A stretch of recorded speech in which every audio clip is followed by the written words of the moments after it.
Hello everyone, greetings from Inextricable Group United Kingdom. Let's watch another new user training video, how to use Microsoft Dynamics 365 Business Central ERP in your business operation in the organization.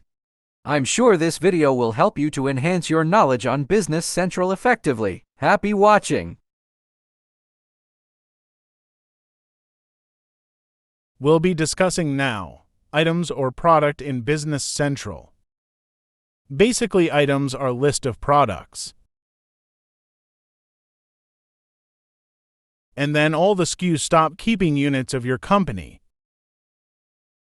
So you can see here, if I click Items, it will redirect me to the landing page of Item Master. So of course, within the Item Master, you can see at a high level what's the product code, the description, the inventory quantity on hand, the cost, the unit price, and then what's the replenishment system. Is it production order? Is it purchase? Is it assembly? And then if it's a purchase product, what's the supplier? So you can see that on the high glance. So there are also two types of searches in here. You can search according to description, which is the regular one, or if you have UPCs or barcodes into the system, you can actually do a quick advanced search. So what I'll be doing is I'll be using a product. This one. And then when I click this item, it will redirect me to the product master. So within the item cord, there are different task tab as we call it in business and run. So within those past tabs, it holds certain information related to products. So for items, of course it will hold the general information of the items such as the code, the description, the unit of measure, the category, the GPIN or the UPC, and then if it's variant enabled or not. Within the inventory past tab, of course, information such as the inventory quantity, how much is in production, how much is in SSO, is in assembly, is in job, the net weight, the gross weight, the volume, that's all stored in the inventory past tab. If I wanted to check in 15 inventory, and then what's the ledger for that, you can actually drill down. Then it will show you the product history. So you can see here there are movements, outputs, sales, adjustments relating to this product and then all stored into this product master. Also for every entry within the ledger, there are location code, quantity, and then of course the unique cost. So under cost and posting, this is where costing method is being held.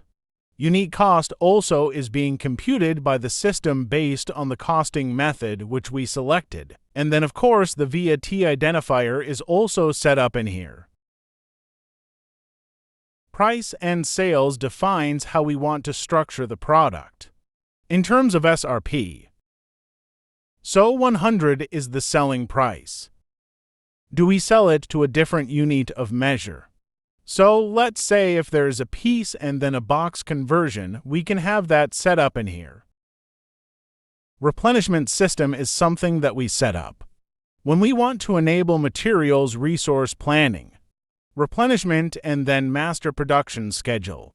So of course we need to define what's the replenishment system, which I talked about earlier. Is it a purchase, a production, or assembly? And then of course, if it's production, we need the BOM to be captured in here. And then the routes.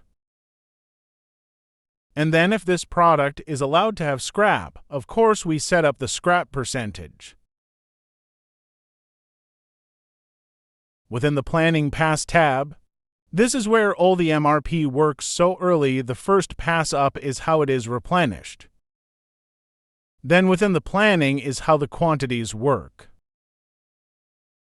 In consideration of the ordering policy, there are for different kinds of fixed reorder quantity is every time we hit reorder point, it will actually order whatever is the reorder quantity.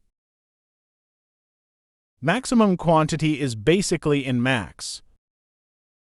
Minimum stock minus maximum stock, that's the reorder. That's the reorder quantity order is every time there's an so we place works order. Then lot for lot is in consideration of the order modifiers, which is the MOQ, order multiple, and then the demand. Also, in addition to that, safety time and safety stocks are being considered as well.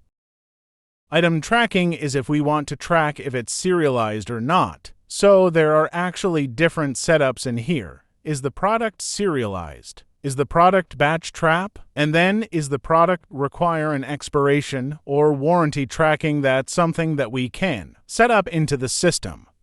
So I will not talk about warehouse because this is related to whatever class we want. What class is it considered? Is it cold, dry, heated, non-static, so on and so forth? And then does it require special equipment when you move the stock? And then of course, if there's a specific counting that the system is considering, do you want to consolidate products fast moving, normal movement, and then slow movers so that when we do our physical count, so for fast moving, we do it every 6 months for normal, every 2 months, and then for slow we do it 1 month.